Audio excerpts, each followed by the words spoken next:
Diyan mo na kahit maubuhin ako ha.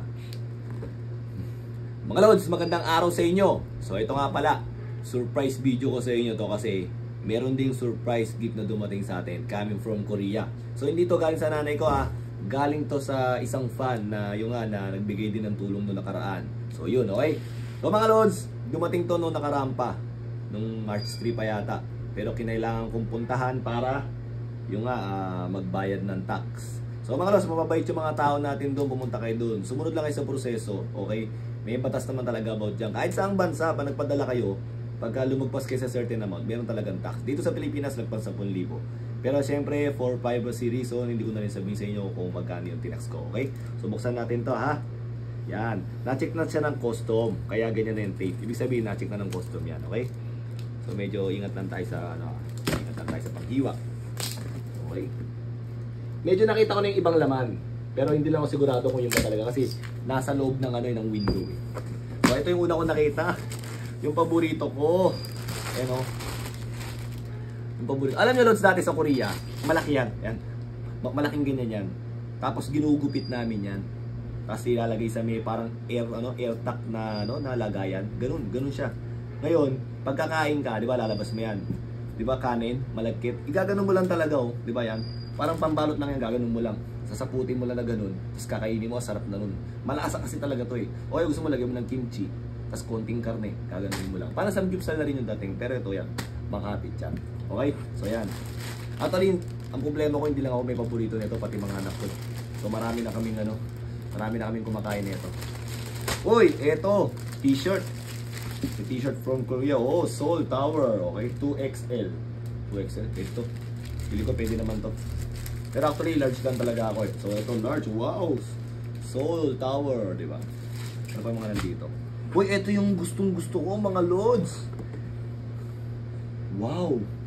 Ginseng.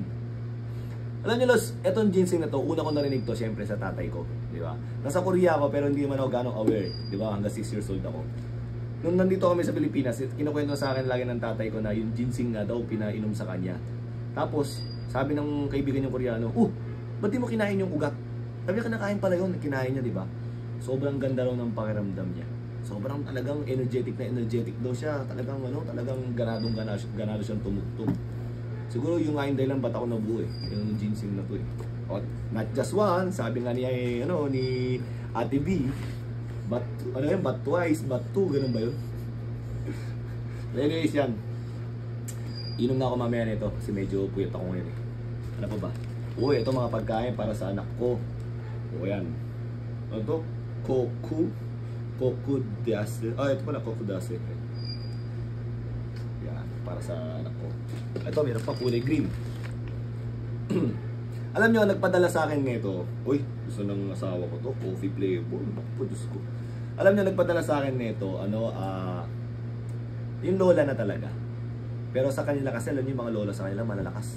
Di ba yung lola ko nga, kasabay kong umaakyat ng bundok yun para kumuha ng mineral water. Nakabag kami. Mga 4 AM ganun. Pagka mga Sabado, sinasamahan ko yung Sabado-Linggo. Sinasamahan ko siya. 4 AM, akit kami doon. Tapos nag-exercise sila habang nakapila yung mga balde. Ganun. So, lola nagpadala sa akin nito. Okay?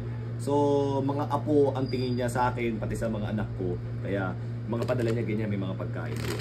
Ganun. Sweet peanut. Crunch ball. Crispy candy. Sweet peanut. Wow, di ba? Tatlo yan, tatlo. Di ba? Kala ko para lang sa atin. Pero ito matindi. Ay, ito pa pala, meron pa pala ito. Yung kuko kanina, tatlong flavors pala pinadala. Isang green, isang ito white, parang cake flavor.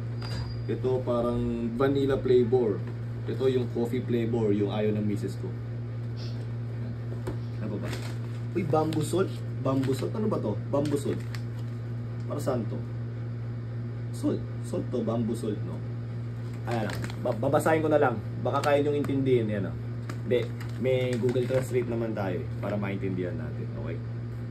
Uy, kailangan tong consume kagad. Okay? Ano ba? Ito. Ano to?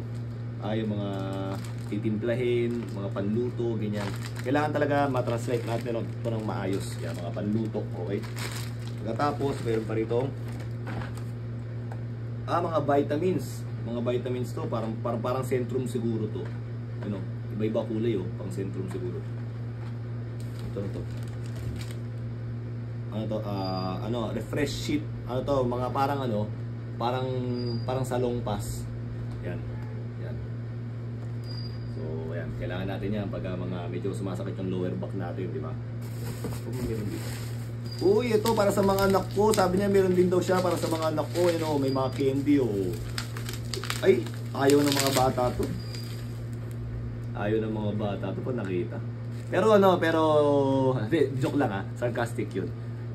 Malamang sa malamang tatagal sa kanila to kasi talagang medyo stricto ako sa kanila sa ganito So, siguro bigyan din namin yung mga ibang kaklase niya para ma-enjoy nila. Sabihin ko bigyan yung mga kaklase. Okay? Yan. Ano pa? Dami Medyo mabigat din actually, kaya yung tax medyo rin Ito, panluto rin. Panluto rin to. Yung parang kanina. Okay? Tapos, ito mga panluto. Iba-ibang klase mga panluto. So, yan, alamin namin. Yung expiration, sa November pa. Okay? Pwede. Bibigo. Masarap to Mapapaluto ako na ito. Ito pa meron pa espresso cookie. Diba? Ayun na miss ko niyan.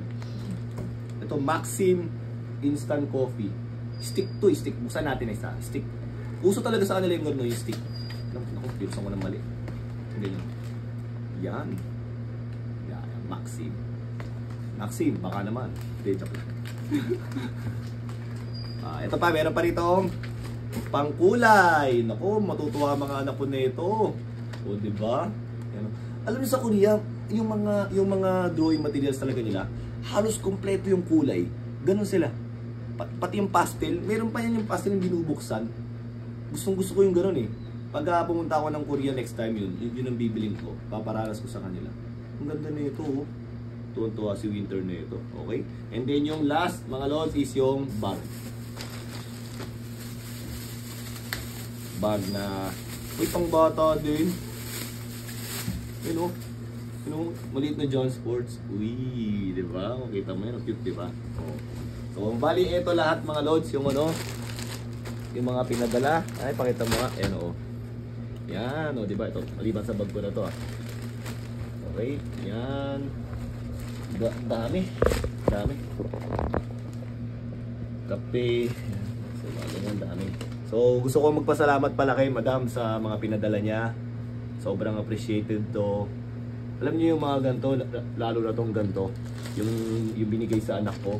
Sobrang appreciated ko to kasi siyempre wala naman ibang mas kaligayahan yung mga magulang kundi yung kaligayahan ng anak So, pag nakita ko yung itsura ng mga bata pag ganto, ay try ko rin kayang videoan yun pagka binigay namin But anyways, ito lods, itong video na to is para to dito sa unboxing ng mga pinadala. Sobrang tuwan-tuwa ako. Lalo na dito sa may ginseng na to, ito naman para sa akin. Yan. Itong ginseng na to. So, sobrang salamat. Mabuhay kayo, Madam, sa binigay niyo sa akin. Kamsahamnida. Ano pa ba? Sarangayo. Ano pa ba? To all the fans. May ganun-ganun pa yun. Sa mga lods, maraming salamat sa panonood nyo kung umabot kayo hanggang dito sa video na to. Mabuhay kayong lahat. Thank you!